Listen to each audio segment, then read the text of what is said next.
아줌마, 우리 엄마 기일이니까 전이랑 탕국 신경 써서 해. 돈은 더 줄 테니까. 죽은 남편이 남긴 3억비 때문에 시작한 재벌집 식모살이. 저는 내 사모님, 분부대로 하겠습니다 하며 머리를 조아렸습니다.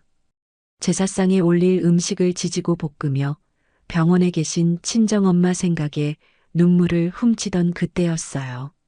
엄마, 보고 싶어 죽겠어? 나 좀 데려가줘. 제사상의 노일 사진 앞에서 통곡하는 사모님. 그런데 그 사진 속 주인공은 치매에 걸려 병원에서 저만 기다리고 있는 우리 엄마였습니다. 저는 그 밤 요양병원에서 엄마를 데리고 제사상 앞으로 뛰어들어갔어요. 살아있는 사람 앞에 향을 피우고 절하던 그 집 딸의 비명과 30년간 감춰진 비밀이 터져나오기 시작한 건 바로 그 순간부터였습니다. 안녕하세요. 제 이름은 이연주 32살입니다. 여러분, 저는 재벌집 며느리도 아니고 로또에 당첨된 것도 아닌데 제 인생이 하룻밤 사이에 완전히 뒤집혔다고 하면 믿으시겠어요? 저는 아버지가 누군지도 모른 채 태어나서 평생을 반지하 단칸방에서 살았던 여자예요. 그런 제가 최근 겪은 모든 일들이 저도 아직 꿈만 같은데요. 흐릿한 기억 속 눅눅한 곰팡이 냄새가 진동하는 반지하 단칸방. 그곳엔 늘 엄마와 저 단둘뿐이었죠. 엄마는 조금 아프신 분이었습니다. 가끔 허공을 멍하니 응시하시다가 갑자기 소스라치게 놀라며 소리를 지르곤 하셨거든요. 내 아기, 뺏어가면 안 돼. 절대 안 돼.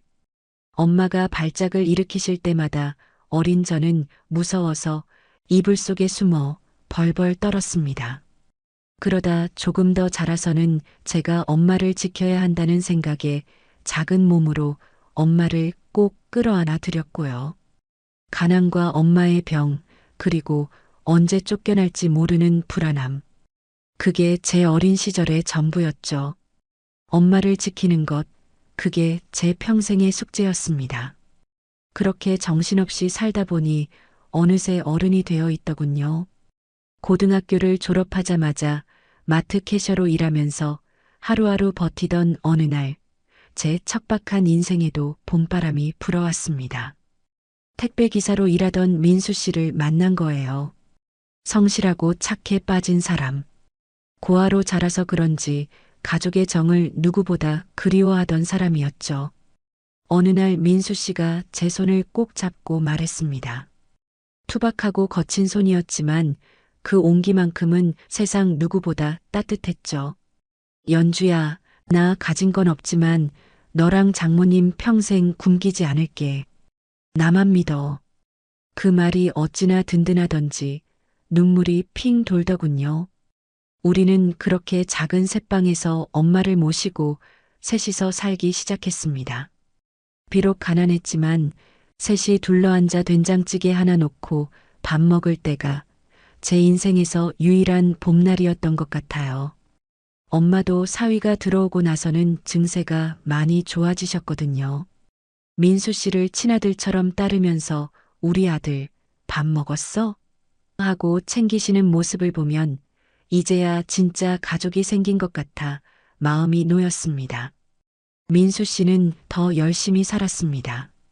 저와 장모님을 호강시켜 주겠다며 입버릇처럼 말했죠. 연주야, 조금만 더 고생하자. 내가 짐차 하나 사서 돈 더 빨리 벌게. 우리 장모님 모시고 곰팡이 없는 집으로 이사 가야지. 그 약속을 지키겠다고 무리해서 빚을 내 화물 트럭을 샀습니다. 밤낮 없이 일하는 그 사람이 안쓰러우면서도 우리 미래를 생각하면 힘이 났죠. 그런데 행복은 왜 이렇게 짧은 걸까요? 야속한 운명은 우리를 가만두지 않았습니다. 그날은 비가 억수같이 쏟아지던 밤이었습니다. 천둥 번개가 치고 하늘이 뚫린 것처럼 비가 퍼붓는데 일을 나간 남편이 돌아오질 않는 겁니다. 불안한 마음에 전화기를 들었다 놨다 하는데 낯선 번호로 전화가 걸려왔습니다. 수화기 너머 경찰관의 목소리가 웅웅거렸습니다. 빗길에 트럭이 미끄러져 낭떠러지로 추락했다는 말. 믿기지가 않더라고요. 경찰서에 도착해 영안실의 차가운 공기를 마주했을 때, 그리고 하얀 천을 걷어냈을 때, 싸늘하게 식어버린 남편 얼굴을 보고 저는 그 자리에서 무너져 내렸습니다. 제 세상이 산산조각 나는 순간이었죠. 장례식장은 눈물바다가 되어야 마땅한데 우리에겐 슬퍼할 여유조차 주어지지 않았습니다. 조문객 대신 험상궂은 사채업자들이 들이닥쳤거든요. 남편이 트럭 살 때 빌린 사채 빚 3억 원.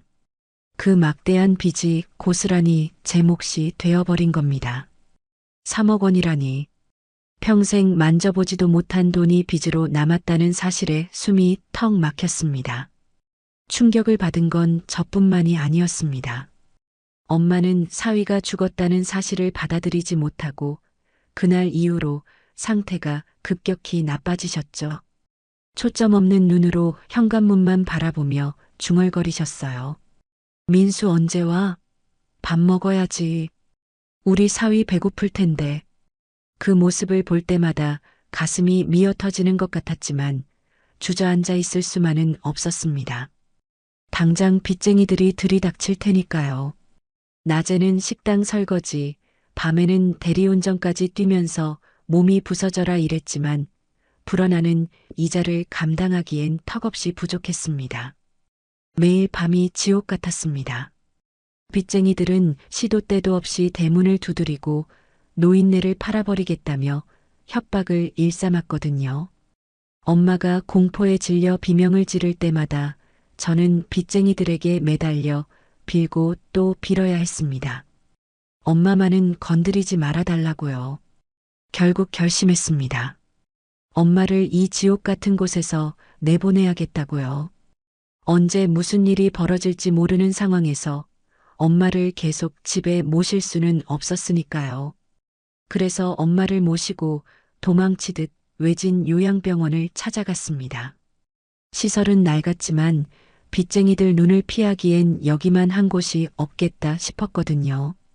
그런데 원무과 직원이 내민 입원비 청구서를 보고는 또 한 번 절망하고 말았습니다. 보증금이며 입원비며 제가 가진 돈으로는 턱도 없었죠. 엄마 손을 잡고 병원 벤치에 앉아 한참을 울었습니다. 엄마 미안해. 내가 능력이 없어서 정말 미안해. 엄마는 아무것도 모른 채 제 눈물을 닦아주며 해맑게 웃으시더라고요. 그 모습이 더 가슴 아파서 꺽꺽대며 우는데 주머니 속에서 전화 진동이 울렸습니다. 친구 미정이었습니다. 연주야, 너 지금 어디야? 목소리가 다급하길래 무슨 일인가 싶어 눈물을 훔치고 대답했죠. 아니, 그냥 밖에 있어. 왜? 너 비위 좋지? 돈 급하다고 했잖아. 내가 일자리 하나 알아왔는데 월급이 꽤 세. 입주 도우미인데 월 500만 원 준대. 500만 원? 그 말에 귀가 번쩍 뜨이더군요. 그 돈이면 빚 이자도 막고 엄마 병원비도 해결할 수 있을 것 같았거든요. 진짜? 당장 할게. 어디야? 무슨 일인데? 제가 너무 급하게 대답하니까 미정이가 잠시 머뭇거리더니 말을 이었습니다. 근데 그게 좀 그래. 강남 펜트하우스인데 그 집 딸이 완전 도라이래. 성격이 파탄나서 도우미들이 3일을 못 버티고 도망가는 곳이라는데 너 괜찮겠어? 사람 취급 못 받을 수도 있어. 저는 헛웃음이 나왔습니다. 지금 제 처지에 찬밥 더운 밥 가릴 때인가요? 빚쟁이들에게 시달리는 것보다야 낫겠지. 벼랑 끝에 선 사람이 뭘 못할까요? 사람 죽이는 일만 아니면 다 해. 주소 찍어서 보내줘. 당장 면접 보러 갈게. 그렇게 저는 전화를 끊고 주먹을 꽉 쥐었습니다. 엄마를 병원에 안전하게 모시기 위해서라면 악마의 소굴이라도 제 발로 들어갈 각오가 되어 있었으니까요. 그곳이 천국일지 지옥일지는 가봐야 알겠지만 저는 물러설 곳이 없었습니다. 엄마를 지켜야만 했으니까요. 숨을 고르며 올려다본 강남의 하늘은 유난히 높고 차가웠습니다. 제가 도착한 곳은 그 동네에서도 가장 비싸다는 최고급 오피스텔, 그 중에서도 꼭대기층인 펜트하우스였어요. 현관문 앞에 섰을 때 제 낡은 운동화가 반짝이는 대리석 바닥 위에서 어찌나 초라해 보이던지.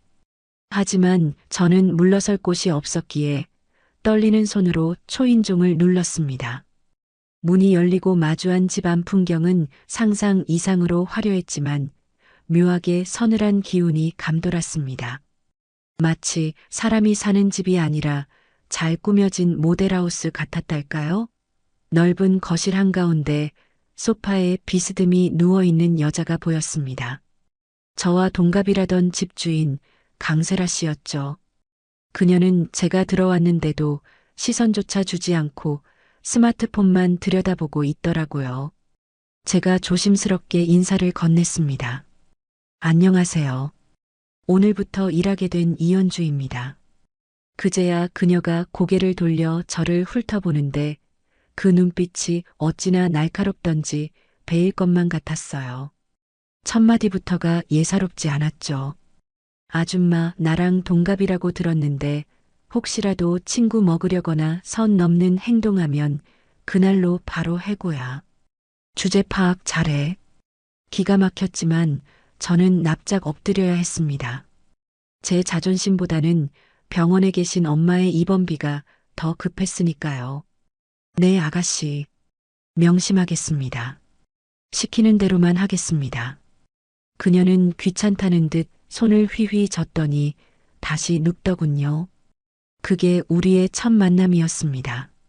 그리고 예상은 했지만 그 집에서의 생활은 정말 만만치 않았습니다. 세라 아가씨는 밤낮이 완전히 뒤바뀐 생활을 하고 있었거든요. 해가 중천에 떠 있을 때는 커튼을 2중 3중으로 치고 죽은 듯이 자다가 모두가 잠든 새벽이 되면 깨어나 활동을 시작했습니다.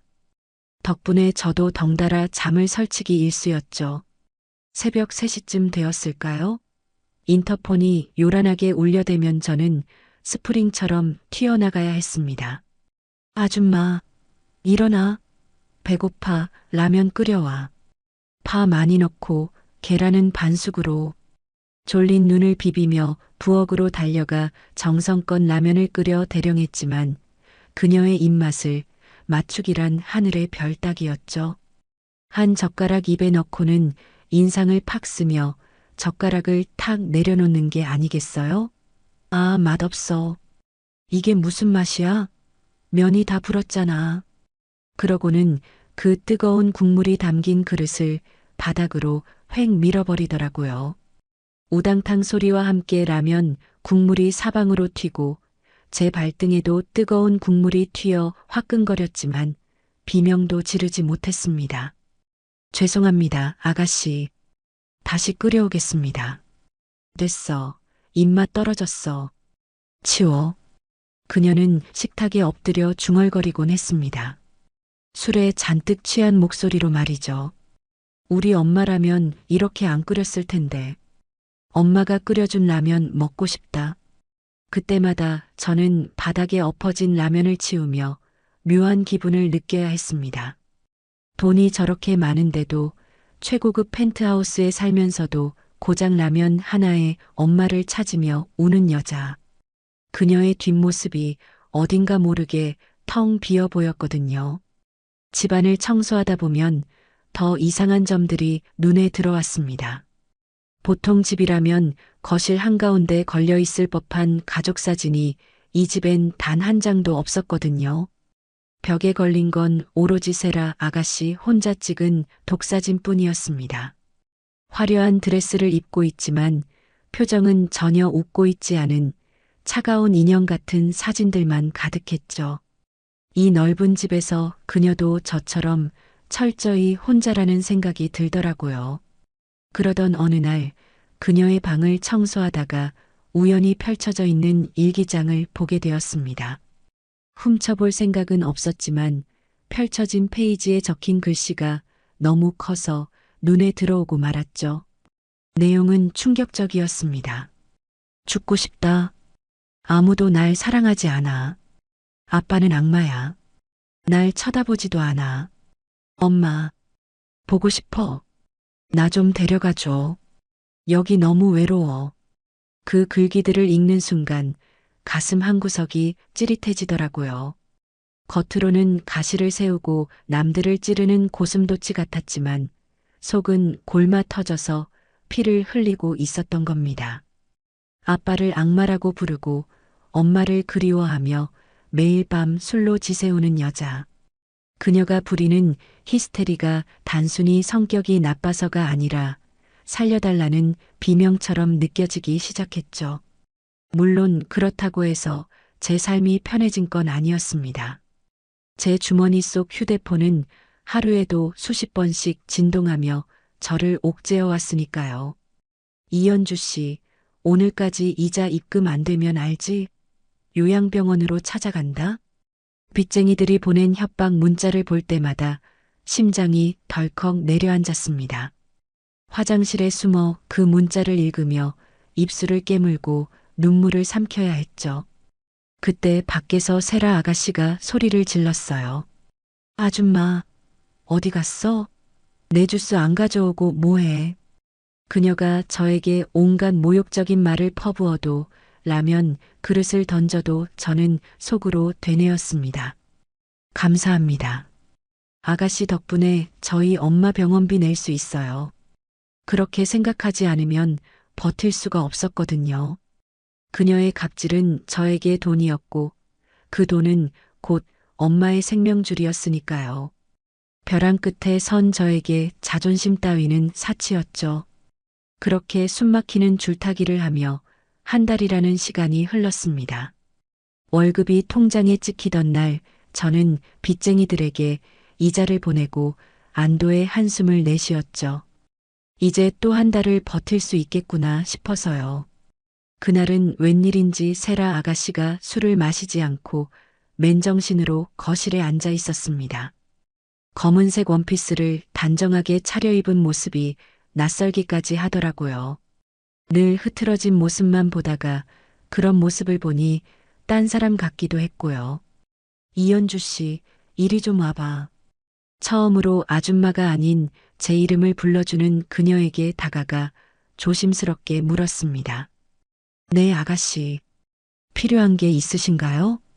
그녀는 잠시 머뭇거리는 듯 손가락을 만지작거리더니 평소의 날선 목소리가 아닌 조금은 가라앉은 목소리로 말했습니다. 너 요리 좀 하지? 저번에 끓여준 미역국 먹을 만하더라. 감사합니다. 입에 맞으셨다니 다행이네요. 그래서 말인데 내일 모레가 우리 친엄마 기일이야. 기일이라는 단어에 저도 모르게 움찔했습니다. 엄마가 돌아가셨구나. 그래서 그렇게 술만 마시면 엄마를 찾았구나 싶어서요. 제사상 좀 제대로 봐줘. 내가 할 줄 아는 게 없어서 그래. 그녀가 고개를 숙이며 덧붙이는 말이 제 가슴을 쳤습니다. 돈은 달라는 대로 줄게. 재료도 제일 좋은 걸로 사서 우리 엄마 드실 거니까 정말 맛있고 예쁘게 차려줘. 부탁할게. 그녀의 눈빛이 흔들리고 있었습니다. 늘 도끼로 가득 차 있던 눈동자에 슬픔이 그득 고여 있었죠. 누군가에게 부탁이라는 걸 처음 해보는 사람처럼 어색해 보였습니다. 아빠랑 새엄마는 엄마 기일 기억도 안 해. 아니, 기억하기 싫어하겠지. 나 혼자 지내는 제사니까 네가 좀 도와주면 좋겠어. 그 말을 듣는데 저도 모르게 울컥하더라고요. 재벌가 딸이라 남부러울 것 없이 사는 줄 알았는데 자기 엄마 제사상 하나 같이 차려줄 가족이 없다는 게 얼마나 서러운 일인지 아니까요. 저도 남편 보내고 홀로 막막함과 외로움을 뼈저리게 겪고 있었으니까요. 이 넓은 펜트하우스에서 혼자 향을 피우고 있을 그녀의 모습이 상상되니 도저히 남일 같지가 않았습니다. 네, 걱정 마세요. 제가 친정 엄마 제사 지내는 마음으로 정성껏 준비할게요. 아가씨 어머니께서 생전에 좋아하시던 음식 있으시면 말씀해 주세요. 제가 솜씨 발휘 한번 해보겠습니다. 제 대답에 세라 아가씨가 희미하게 웃었습니다. 입주하고 처음 보는 미소였죠. 고마워.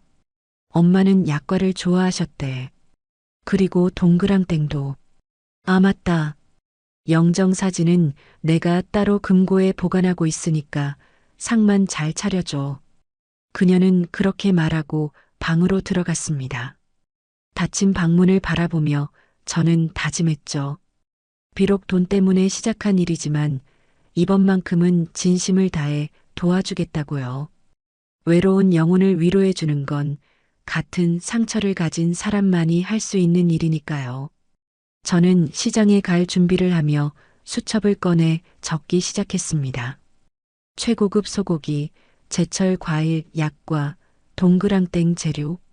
장바구니를 챙겨 들고 현관을 나서는데 문득 요양병원에 계신 엄마 생각이 나더라고요. 우리 엄마도 약과 참 좋아하시는데. 하지만 그때는 꿈에도 몰랐습니다.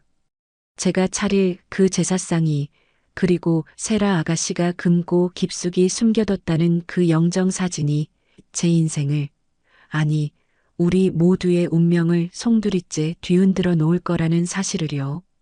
판도라의 상자가 열리기 직전이었는데 저는 그것도 모르고 그저 아가씨를 도울 수 있다는 생각에 조금 들떠있기까지 했답니다. 새벽 공기가 차가웠지만 시장의 활기찬 소음은 제 마음을 조금 들뜨게 했습니다. 남의 집 제사상이라지만 누군가를 위해 정성을 다해 음식을 준비한다는 건 꽤 오랜만이었거든요. 저는 시장 골목을 누비며 가장 신선한 재료들을 골랐습니다. 아저씨, 이거 한우 양지 제일 좋은 걸로 주세요. 국거리 말고 산적용으로 두툼하게요. 최고급 소고기에 흠집 하나 없는 제철 과일, 그리고 빛깔 좋은 나물들까지. 제 손에 들린 장바구니가 묵직해질수록 묘한 책임감이 느껴지더라고요. 돈을 받아서 하는 일이라기엔 제 마음이 꽤 진지했습니다. 아마도 남편, 엄마 생각이 나서였겠죠? 집으로 돌아와 앞치마를 질끈 동여매고 부엌에 섰습니다. 고소한 참기름 냄새가 펜트하우스의 차가운 공기를 따뜻하게 데우기 시작했죠. 저는 엄마가 평소에 좋아하시던 동그랑땡 반죽을 치대며 혼자 중얼거렸습니다. 우리 엄마도 이거 참 좋아하시는데 병원 갈 때 좀 싸가야지. 엄마, 조금만 기다려. 내가 맛있는 거 많이 해갈게. 지글지글 전이 익어가는 소리에 맞춰 제 손도 바쁘게 움직였습니다. 노릇노릇하게 구워진 동그랑땡을 채반에 담으려다 하나를 집어 입에 넣었죠. 짭조름하고 고소한 맛이 입안 가득 퍼지는데 문득 눈시울이 붉어지더라고요. 요양병원 침대에서 병원 밥만 드시고 계실 엄마 얼굴이 떠올라서요. 남의 엄마 제사상은 이렇게 상다리가 휘어지게 차리면서 정작 내 엄마한테는 따뜻한 밥 한 끼 제대로 못 해드린다는 죄책감이 가슴을 찔렀습니다. 약과를 예쁘게 쌓아 올리고 탕국을 끓이며 간을 보는데 세라 아가씨가 부엌으로 들어왔습니다. 평소에 화려한 옷차림 대신 단정한 검은색 원피스를 입고 화장기 없는 얼굴로 서 있는 그녀는 영락없이 엄마 잃은 어린아이 같아 보였습니다. 냄새 좋네. 고마워, 연주씨. 혼자 하기 힘들지? 그녀가 쑥스러운 듯 건네는 말에 저는 손사래를 쳤습니다. 아니에요, 아가씨. 제가 손이 좀 빨라요. 거의 다 됐습니다. 이제 상만 차리면 돼요. 해가 지고 어둠이 깔리자 펜트하우스의 거실은 세상 엄숙한 곳이 되었습니다. 저는 병풍을 치고 정성껏 만든 음식들을 제기에 담아 올렸죠. 촛불이 켜지자 일렁이는 불빛 그림자가 벽에 어른거렸어요. 모든 준비가 끝나고 이제 영정 사진만 올리면 되는 순간이었습니다. 세라 아가씨가 안방 깊숙한 곳에 있는 금고에서 낡은 서류 봉투 하나를 꺼내 오더라고요. 얼마나 꺼내보고 열어봤는지 봉투 모서리가 닳고 닳아 있었습니다. 이거 부모님 몰래 숨겨둔 유일한 사진이야. 새엄마가 엄마 물건이랑 사진을 다 태워버렸거든. 그녀의 목소리가 가늘게 떨렸습니다. 영정 사진으로 쓰게.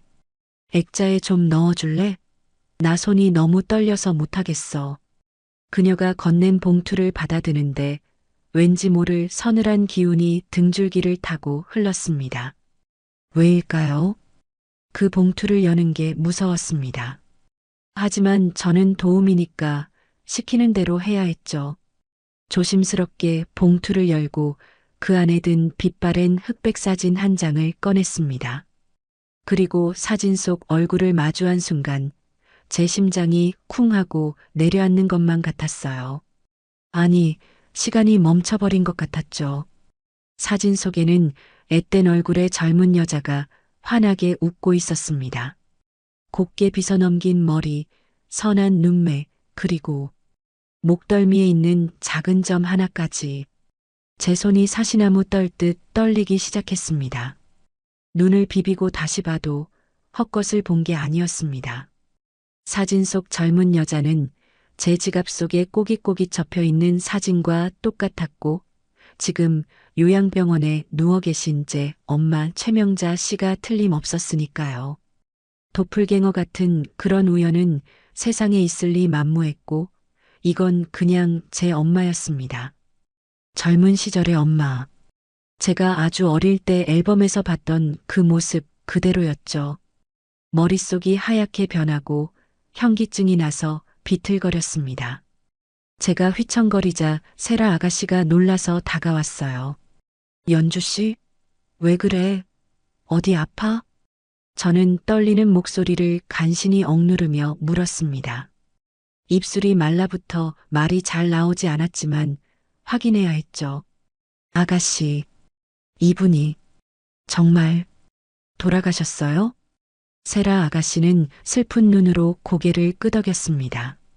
응, 나 5살 때 교통사고로. 아빠가 그랬어. 그 말을 듣는 순간 흩어져 있던 퍼즐 조각들이 머릿속에서 요란한 소리를 내며 맞춰지기 시작했습니다. 엄마가 가끔 허공을 보며 했던 말들. 내 아기, 세라, 뺏어가면 안 돼. 불이 났어. 뜨거워. 엄마가 헛소리를 하는 게 아니었던 겁니다. 엄마의 기억 속에 있는 그 끔찍한 사고, 그리고 잃어버린 아이. 그 아이가 바로 제 눈앞에 있는 강세라 아가씨였던 겁니다. 잠시만요. 화장실 좀 다녀올게요. 저는 도망치듯 부엌으로 뛰어들어갔습니다. 다리가 풀려 주저앉을 뻔했지만 식탁을 짚고 간신히 버텼죠. 주머니에서 휴대폰을 꺼내 엄마에게 전화를 걸었습니다. 신호가 가는 그 짧은 시간이 영겁처럼 느껴졌어요. 여보세요? 보호자분 무슨 일이세요? 간병인이 전화를 받았습니다. 저기 죄송한데 엄마 좀 바꿔주세요. 급해요. 지금 깨어 계시죠? 잠시 후 수화기 너머로 엄마의 느릿한 숨소리가 들려왔습니다. 연주야, 우리 딸. 저는 떨리는 입술을 깨물며 확인하고 싶지 않은, 하지만 확인해야만 하는 질문을 던졌습니다. 엄마, 엄마 혹시 강 회장이라고 알아? 강진석 회장? 그 순간이었습니다. 조용하던 수화기 너머에서 엄마가 발작하듯 비명을 질렀습니다. 으악, 안 돼. 그 사람한테 말하지 마. 내 아기, 세라, 세라 뺏어가면 안 돼. 그 여자가 죽인다고 했어. 세라 숨겨야 돼. 엄마의 절규. 그건 치매 노인의 헛소리가 아니었습니다. 30년이 넘도록 가슴속에 묻어둔 피 맺힌 한이 터져 나오는 소리였죠. 엄마의 입에서 세라라는 이름이 나오는 걸 들으니 눈앞이 캄캄해졌어요. 확실했습니다. 지금 거실에 있는 강세라는 제 친언니였고 요양병원에 있는 제 엄마는 세라가 그토록 그리워하며 제사까지 지내주는 바로 그 죽은 엄마였던 거였어요. 계모와 아버지는 세라에게 엄마가 죽었다고 거짓말을 했고 엄마에게는 세라를 빼앗아 갔던 겁니다. 아니, 어쩌면 엄마를 죽은 사람으로 위장해 세상에서 지워버린 거겠죠. 전화를 끊고 멍하니 서 있는데 거실에서 세라 아가씨의 울음소리가 들려왔습니다. 엄마, 흐흑, 나 너무 힘들어. 아빠도 밉고 새엄마도 싫어. 나 좀 데려가줘. 엄마 보고 싶어. 저는 비틀거리며 거실 쪽을 바라보았습니다. 살아있는 사람의 사진을 영정으로 올려놓고 그 앞에서 절을 하며 통곡하고 있는 언니. 그리고 살아있으면서도 죽은 취급을 당하며 평생을 죄인처럼 숨어 살아온 엄마. 어떻게 사람이 사람에게 이런 짓을 할 수 있을까요? 저는 부엌 구석에 주저앉아 입을 틀어막고 소리 없는 비명을 질렀습니다. 세라 아가씨, 아니 언니가 저렇게 슬프게 우는데 저는 당장 달려가서 엄마 살아있어. 라고 소리칠 수가 없었습니다. 이 사실을 모두 말하면 언니가 감당할 수 있을까요? 혹시라도 그 계모라는 사람이 알게 되면 엄마가 위험해지지는 않을까요? 오만 가지 생각이 머릿속을 헤집어 놓았습니다. 하지만 한 가지 확실한 건 분명했어요. 저 거실에 차려진 제사상은 가짜라는 것. 그리고 내 엄마 최명자 씨는 저 차가운 액자 속에 갇혀 있을 뿐이 아니라는 것. 언니는 엄마 사진을 붙들고 하염없이 울고 있었습니다. 엄마, 내가 갈까? 나 그냥 죽어서 엄마한테 갈까? 그 말을 듣는데 더 이상 참을 수가 없더라고요.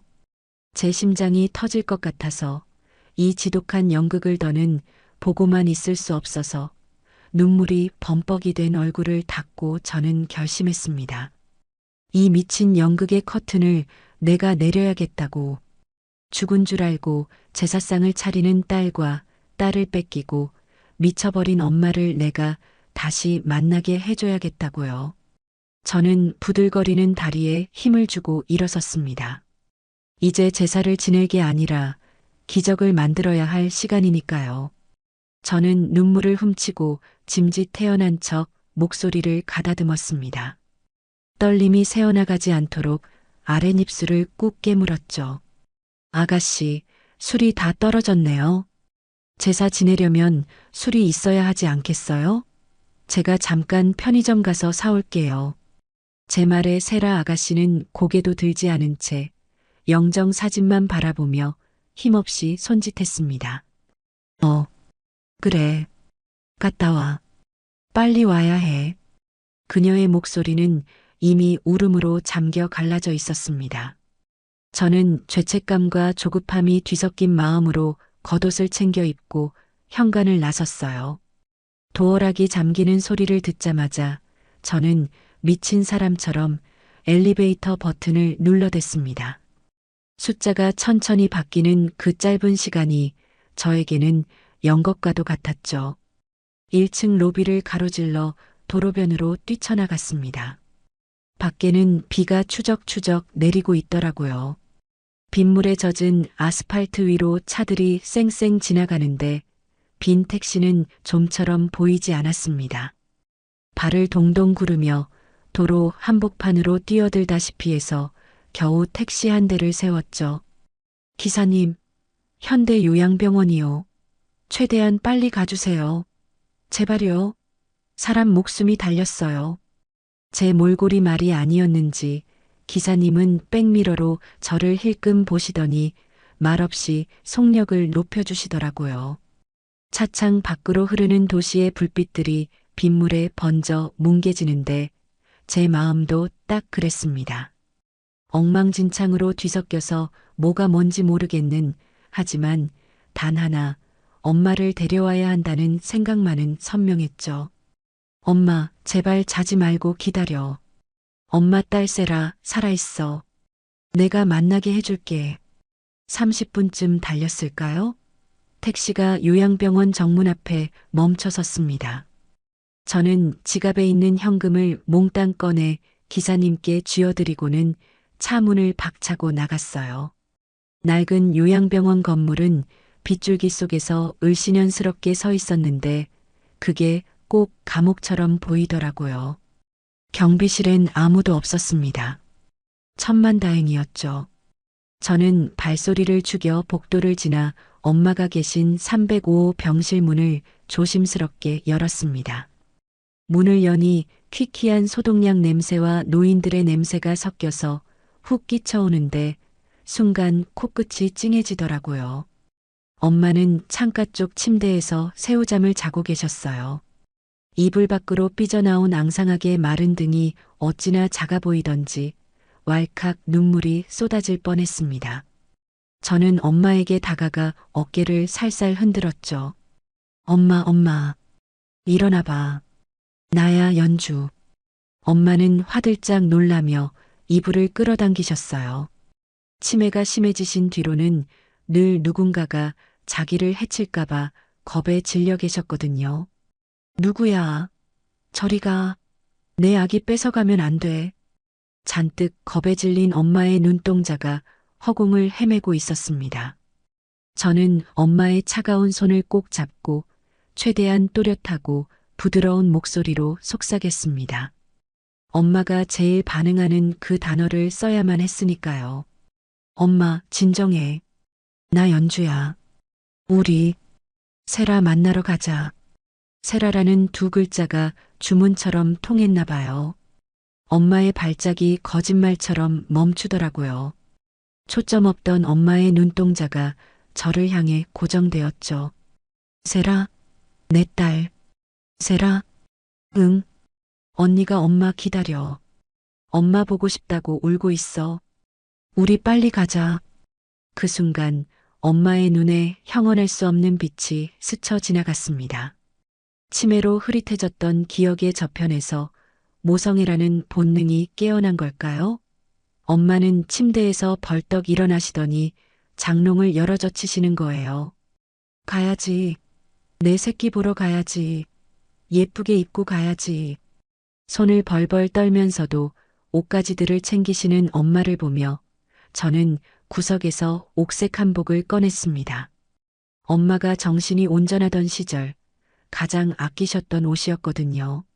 엄마, 이거 입자. 세라 언니 만나러 가는 거니까 제일 고운 거 입고 가야지. 엄마는 어린아이처럼 고개를 끄덕이며 제 도움을 받아 한복으로 갈아입으셨어요.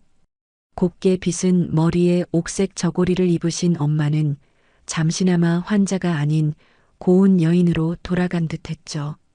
저는 엄마를 휠체어에 태우고 혹시라도 감기 드실까봐 담요로 꽁꽁 싸매어 병실을 빠져나왔습니다. 다행히 야간 당직 간호사는 데스크에서 꾸벅꾸벅 졸고 있더라고요. 숨조차 크게 쉬지 못하고 병원 로비를 빠져나온 우리는 다시 택시를 잡아 타고 강남으로 향했습니다. 돌아오는 택시 안에서 엄마는 창밖 풍경에서 눈을 떼지 못하셨어요. 연주야, 저기 불빛 좀 봐라. 우리 세라가 저런 데 사는 거니? 밥은 굶지 않았을까? 내가 늦게 가서 혼나면 어떡하지? 엄마의 걱정은 오로지 세라뿐이었습니다. 30년이 넘는 세월 동안 죽은 사람 취급을 당하며 살았으면서도 엄마의 시간은 여전히 딸을 잃어버린 그 날에 멈춰 있었던 거죠. 그 마음이 너무 애틋해서 저는 엄마의 거친 손만 꽉 잡아드렸어요. 걱정 마, 엄마. 언니 잘 살고 있어. 엄마만 오면 된대. 펜트하우스 로비에 도착했을 때 제 온몸은 땀으로 축축했습니다. 엄마의 휠체어를 밀고 금빛으로 치장된 엘리베이터에 탔는데요. 거울에 비친 제 모습은 헝클어진 머리에 빗물에 젖은 옷차림이었지만 눈빛만은 그 어느 때보다 결연했습니다. 35층. 띵하는 소리와 함께 문이 열렸고 익숙한 현관문 앞에 서서 심호흡을 한번 크게 했죠. 도어락 비밀번호를 누르는 손가락 끝이 미세하게 떨려오더라고요. 삑, 삑, 삑, 삐릭. 문이 열리자마자 훅 끼쳐오는 향 냄새. 그리고 거실 안쪽에서 들려오는 가슴 찢어지는 통곡 소리. 으흐흑. 엄마, 나 너무 힘들어. 나 좀 데려가줘. 세라 아가씨는 여전히 영정 사진 앞에 엎드려 있었습니다. 검은 상복을 입은 등이 애처롭게 들썩이고 있었죠. 그 모습을 보는 순간 저는 더 이상 망설일 이유가 없다는 걸 확신했습니다.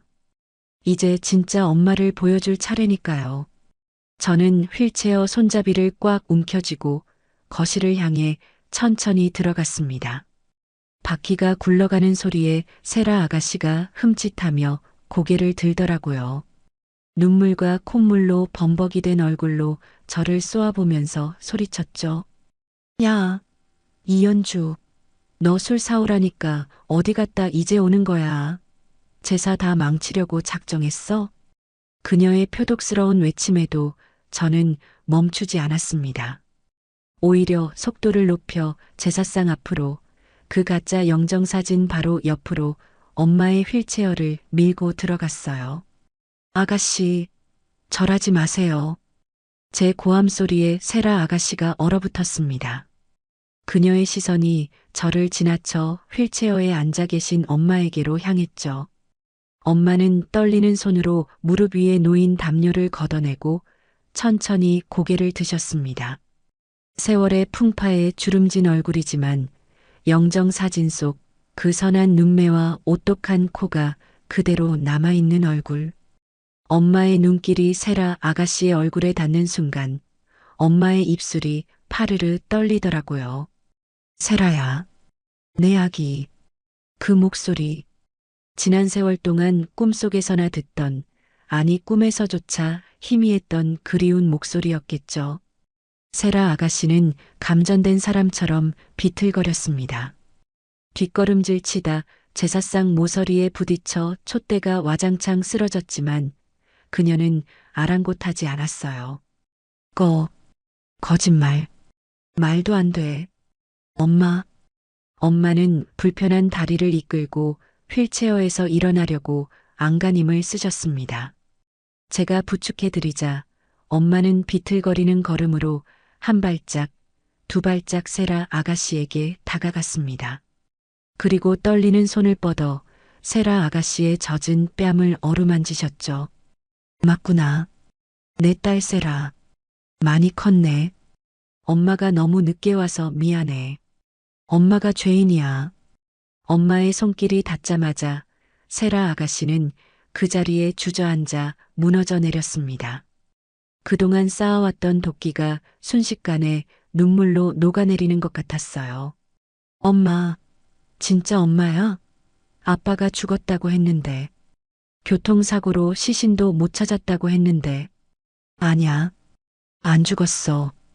저 여자가, 장미의 그 나쁜 년이 나 가뒀어. 우리 세라 못 보게. 엄마의 입에서 계모의 이름이 나오자 세라 아가씨의 눈동자가 공포와 분노로 흔들렸습니다. 하지만 그것도 잠시 그녀는 엄마의 허리를 끌어안고 짐승처럼 울부짖었습니다. 엄마, 보고 싶었어? 엄마 역시 딸을 부둥켜 안고 목 놓아 우셨습니다. 내 새끼, 불쌍한 내 새끼.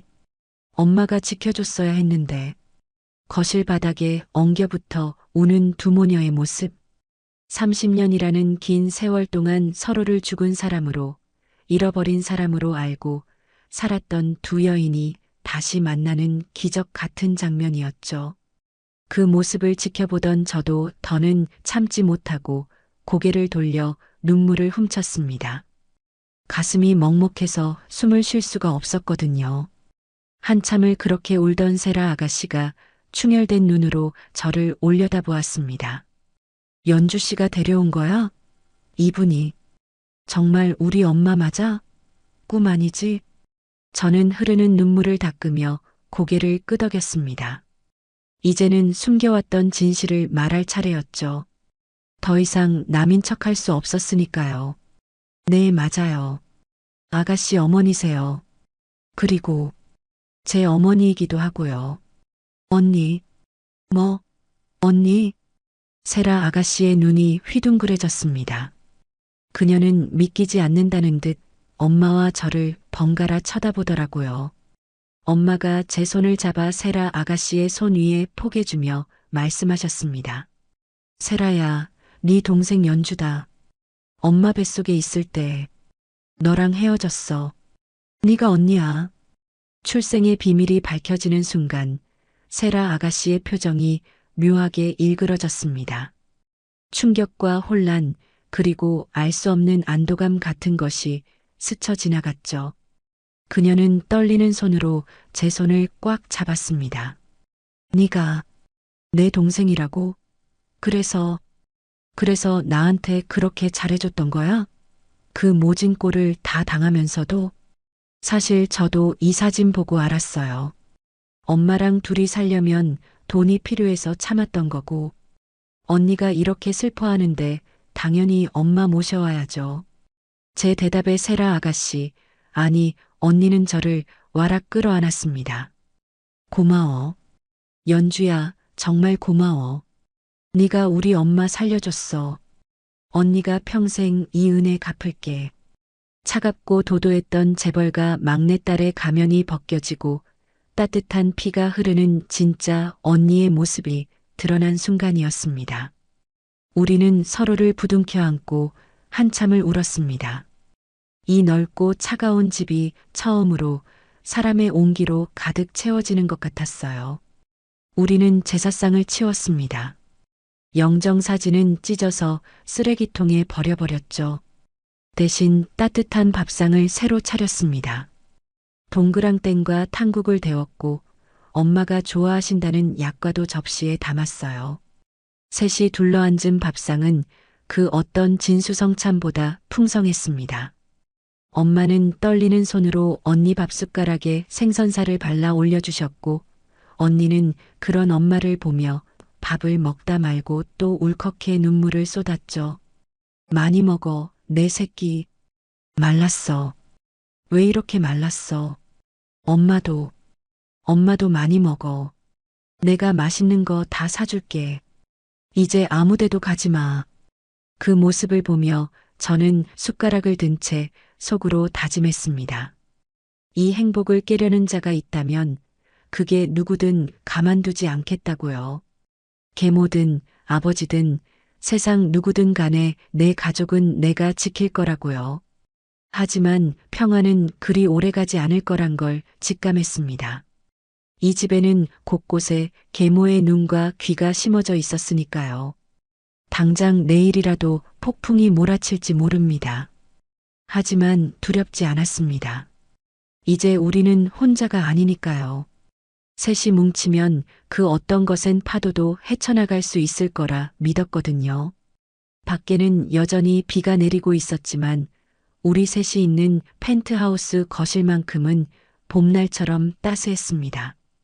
이것이 우리의 진짜 시작이었습니다. 폭풍 같았던 재회의 순간이 지나고 펜트하우스 거실에는 묘한 정적이 흘렀습니다. 하지만 그 정적은 예전처럼 차갑고 날 선 침묵이 아니었어요. 뭐랄까, 마치 폭신한 솜니부를 덮어쓴 것처럼 따뜻하고 몽글몽글한 공기였죠.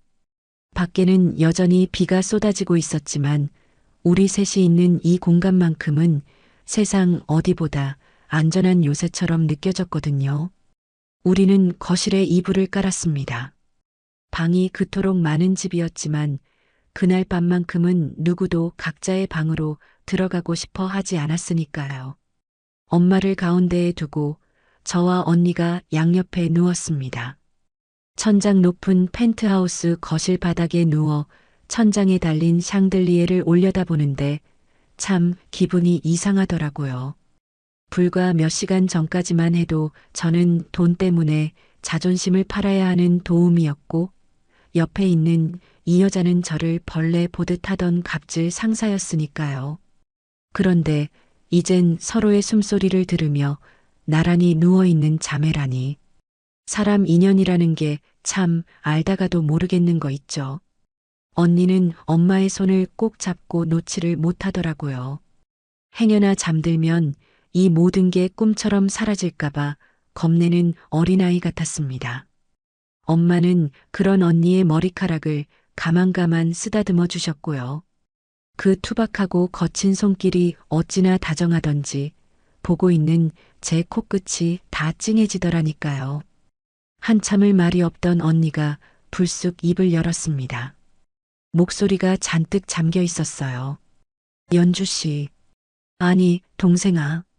그 호칭이 어색했는지 언니는 피식 힘없는 웃음을 터뜨렸습니다. 미안해. 정말 미안해. 내가 그동안 너한테 못할 짓 너무 많이 했지?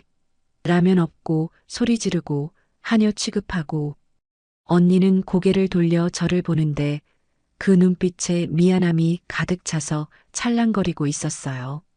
네가 내 동생인 줄도 모르고 엄마가 그렇게 아끼던 딸인 줄도 모르고 내가 진짜 미친년이지. 벌 받을 거야, 난. 저는 언니의 손을 잡아주며 고개를 저었습니다. 아니에요, 언니. 몰랐잖아요. 그리고 언니도 많이 힘들었잖아요. 외로워서 그랬다는 거 다 알아요. 그래도 너네 남편 제부 그렇게 된 것도 모르고 내가 함부로 말한 거 그것도 너무 마음에 걸려. 용서해 줄 수 있어? 언니의 눈에서 다시 눈물이 주르륵 흘러내렸습니다. 저는 언니의 눈물을 손으로 닦아주며 말했죠. 다 지워요. 그런 기억들. 이제 우리 가족이잖아요. 엄마 찾았으니까 된 거예요. 우리 남편도 하늘에서 보고 있다면 잘했다고 이제 외롭지 않게 살라고 응원해 줄 거예요. 제 말에 언니는 엉엉 소리내어 울음을 터뜨렸고 엄마는 그런 언니를 품에 안고 토닥여 주셨습니다. 울지 마라, 내 새끼. 엄마가 미안해. 엄마가 더 일찍 왔어야 했는데.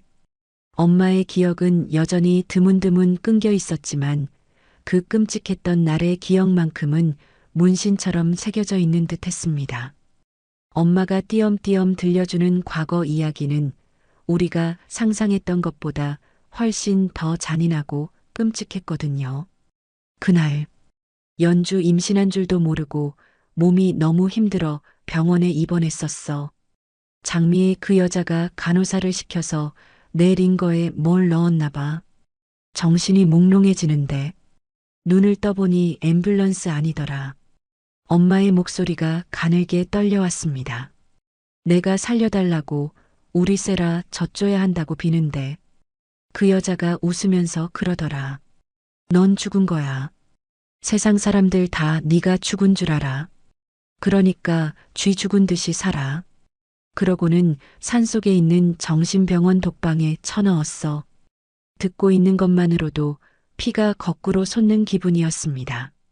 멀쩡한 사람을 납치해서 감금하고 남은 가족들에겐 죽었다고 거짓말을 하다니. 그게 사람이 할 짓인가요? 악마도 고개를 저을 짓이죠. 거기서 얼마나 있었는지도 몰라. 배는 점점 불러왔고 미치지 않으려고 우리 세라 얼굴 안 잊어버리려고 매일 벽에다 내 이름을 썼어. 엄마는 언니의 손을 자기 볼에 비비며 말을 이었습니다. 그러다 불이 났어. 병원에 큰 불이 나서 사람들이 막 도망가는데 나도 그때 정신없이 뛰쳐나왔지. 산 넘고 물을 건너서 도망치는데 갈 데가 있어야지. 기억은 자꾸 사라지지. 그러다 반지하방에서 연주를 낳고 그렇게 숨어 살았던 거야. 들키면 우리 세라 연주까지 죽일까봐. 엄마의 이야기가 끝날 즈음 우리는 셋 다 말을 잇지 못했습니다. 분노와 슬픔 그리고 안도감이 뒤섞여서 가슴이 먹먹했거든요. 그 모진 세월을 견뎌내고 이렇게 우리 곁으로 돌아와 준 엄마가 그저 기적처럼 느껴질 뿐이었습니다. 이제 괜찮아요, 엄마. 이제 아무도 엄마 못 건드려요. 내가 그리고 언니가 엄마 지킬 거니까. 제가 단호하게 말하자 언니도 눈물을 닦으며 도끼 어린 눈빛으로 고개를 끄덕였습니다. 그래. 장미 그 여자. 내가 가만 안 둬.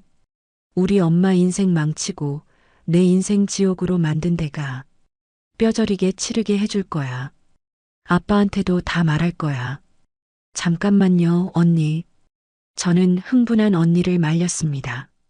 지금 당장 감정에 휩쓸려 움직였다가는 오히려 역풍을 맞을 수도 있었으니까요. 그 계모라는 여자는 보통 내기가 아닌데 30년을 완벽하게 속여온 사람이니 우리가 섣불리 덤벼들었다가는 엄마가 다시 위험해질 수도 있었습니다. 지금 당장은 안 돼요. 확실한 증거를 잡아야 해요. 그리고 아버지가 회장님이 믿어주실까요?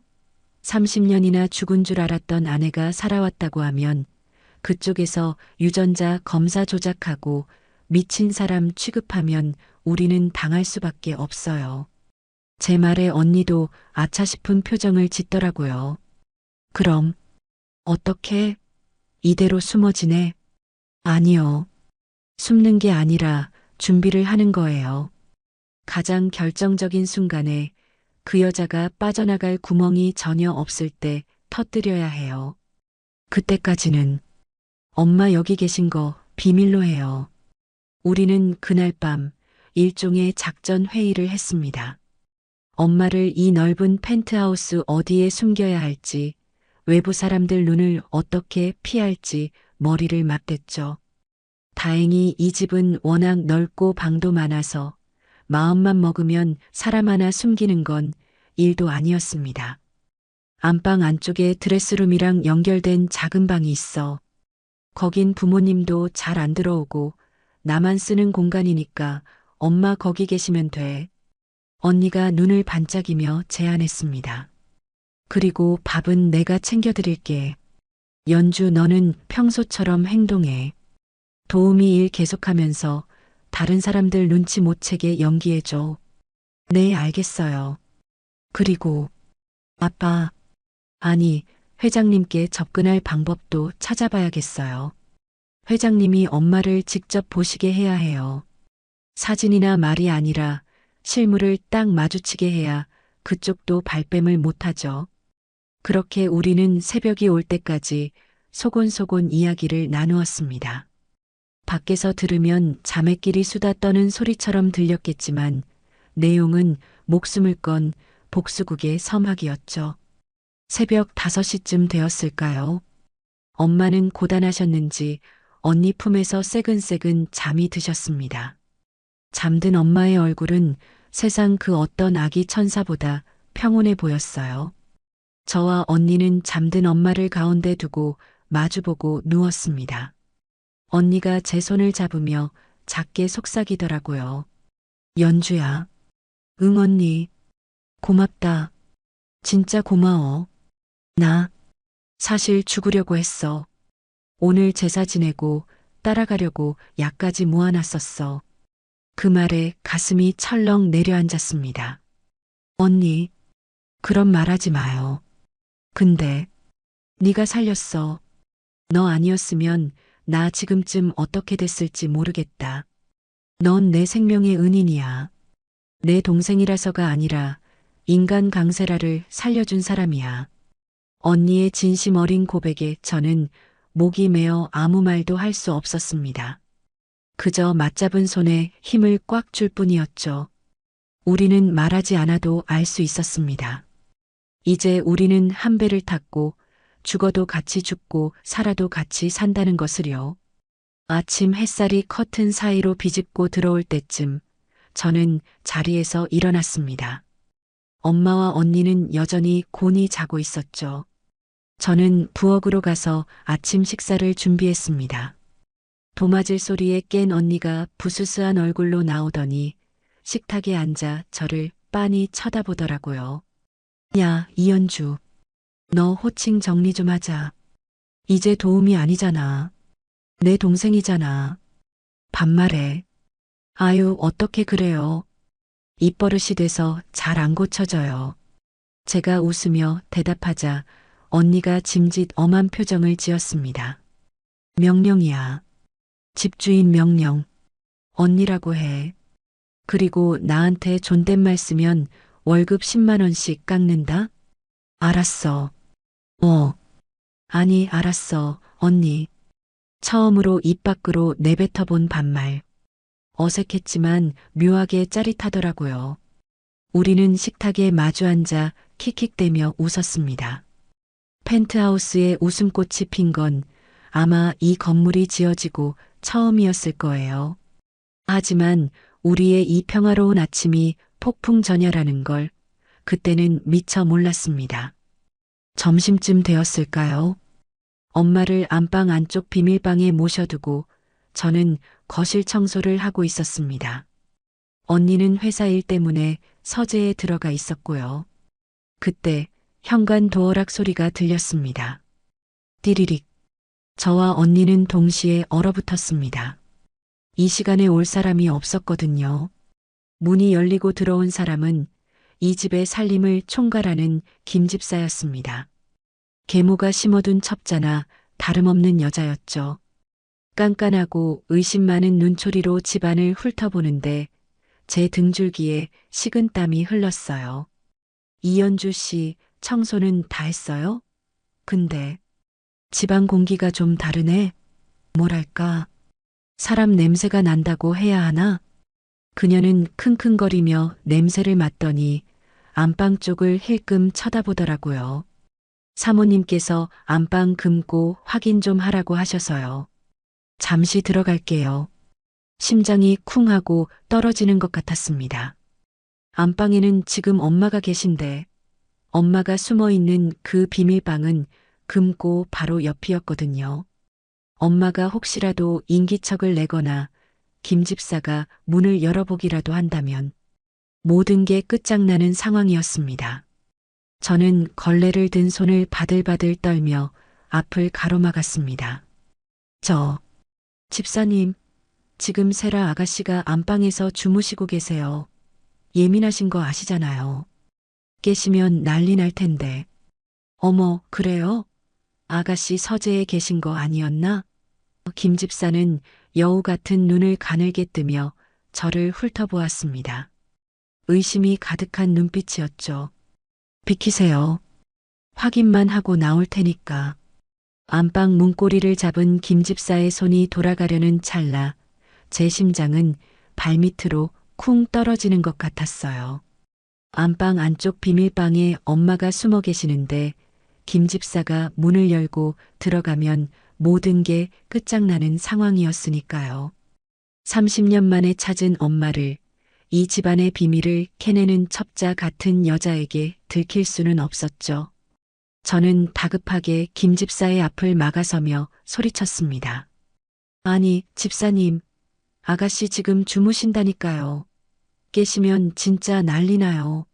저번에도 도우미 한 분 머리채 잡혀서 나간 거 모르세요? 제 목소리가 너무 컸는지 김 집사는 눈살을 찌푸리며 저를 흘겨보더라고요. 이연주 씨, 목소리 좀 낮춰요. 누가 들으면 싸우는 줄 알겠네. 그리고 아가씨 성격 내가 몰라요? 10년을 모셨는데 사모님 심부름이라 어쩔 수 없어요. 잠깐 확인만 하고 나올 거라니까 왜 이렇게 유난이야? 그녀는 제 어깨를 거칠게 밀치고는 기어이 문을 열고 들어갔습니다. 쿵! 닫히는 문소리가 마치 단두대가 내려가는 소리처럼 들리더라고요. 저는 사색이 되어 발만 동동 구르고 있었죠. 그때였습니다. 야, 김 집사, 너 지금 뭐 하는 거야? 서재에 있던 세라 언니가 문을 박차고 뛰쳐나왔습니다. 눈에는 도끼가 서려 있었죠. 언니는 안방으로 뛰어들어가 김 집사의 멱살을 잡고 흔들었습니다. 네가 감히 내 허락도 없이 안방을 들어가? 여기가 네 안방이야? 사모님이 시키면 다야? 나가. 당장 나가. 언니의 기세에 눌린 김 집사는 뒷걸음질을 쳤습니다. 아니, 아가씨, 그게 아니라 사모님께서. 시끄러워. 꼴도 보기 싫으니까 당장 꺼져. 내 눈앞에 띄지 마.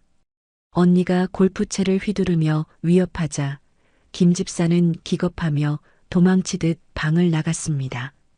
하지만 그녀가 나가면서 남긴 눈빛, 그 뱀 같은 눈빛이 제 뇌리에 박혔습니다. 뭔가 있어. 분명히 뭔가 숨기고 있어. 그녀는 의심의 씨앗을 품고 나간 게 분명했습니다. 계모에게 바로 보고할 게 뻔했죠. 우리는 김 집사가 나가자마자 안방 문을 걸어 잠갔습니다. 비밀방 문을 열자 엄마가 이불을 뒤집어 쓰고 덜덜 떨고 계시더라고요. 무서워. 그 여자가 또 왔어. 나 잡으러 왔어. 언니는 엄마를 끌어안고 달랬습니다. 아냐, 엄마. 갔어. 내가 쫓아냈어. 아무도 엄마 못 데려가. 내가 지켜줄게. 하지만 평화는 오래가지 않았습니다. 다음 날 아침 펜트하우스 현관문이 부서질 듯 쾅쾅거리는 소리에 잠을 깼습니다. 인터폰 화면을 보니 계모 장미희와 건장한 경호원들이 서 있더라고요. 올게 왔구나 싶었습니다. 김 집사가 예상대로 일러바친 거죠. 문 열어. 강세라. 이연주. 안에 있는 거 다 알아. 계모의 목소리가 앙칼지게 울려 퍼졌습니다. 언니와 저는 눈빛을 교환했어요. 올 테면 와봐라. 이번엔 안 당한다. 우리는 엄마를 안방 비밀방 가장 깊숙한 옷장에 숨겼습니다. 엄마, 절대 나오면 안 돼. 무슨 소리가 들려도 꼼짝 말고 있어야 해. 알았지? 엄마는 겁에 질려 고개를 끄덕이셨습니다. 저는 방문을 잠그고 언니는 심호흡을 한 번 하더니 현관문을 열었어요. 문이 열리자마자 계모 장미희가 들이닥쳤습니다. 화려한 모피 코트를 입고 명품 가방을 든 그녀의 뒤에는 험상궂은 경호원 2명이 버티고 서 있었죠. 그녀는 거실을 훑어보더니 대뜸 소리를 질렀어요. 야, 강세라. 너 제정신이야? 김 집사 말로는 너 안방에 남자 숨겨놨는데 기가 차서 말이 안 나오네. 감히 딴 살림을 차려? 김 집사는 엄마가 아니라 남자를 숨겨둔 줄 알았던 모양입니다. 차라리 다행이라고 생각했죠. 언니는 코웃음을 쳤습니다. 남자는 무슨 남자요? 김 집사 노망난 거 아니에요? 내 방 내가 맘대로 쓰는데 무슨 상관이에요? 아줌마가 시어머니라도 돼요? 뭐, 아줌마, 인연이 진짜 돌았나? 이런 싸가지 없는 게. 계모는 손을 들어 언니의 뺨을 때리려 했습니다. 하지만 언니는 그 손을 탁 쳐냈죠. 손 치워요. 더러우니까. 그리고 남의 사생활 캐지 말고 나가시죠. 아빠한테 다 잃을 거니까. 아빠? 네 아빠가 네 편 들어줄 것 같아? 당장 안방 뒤져봐. 그 남자 끌어내.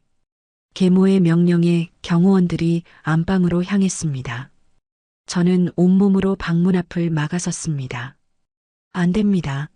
사모님, 이러시면 안 돼요. 이건 주거 침입이에요. 비켜, 이 천한 거사. 너도 한 패지? 내가 모를 줄 알아? 도우미 주제에 어디서 주인을 가르쳐? 계모는 제 머리채를 잡고 흔들었습니다.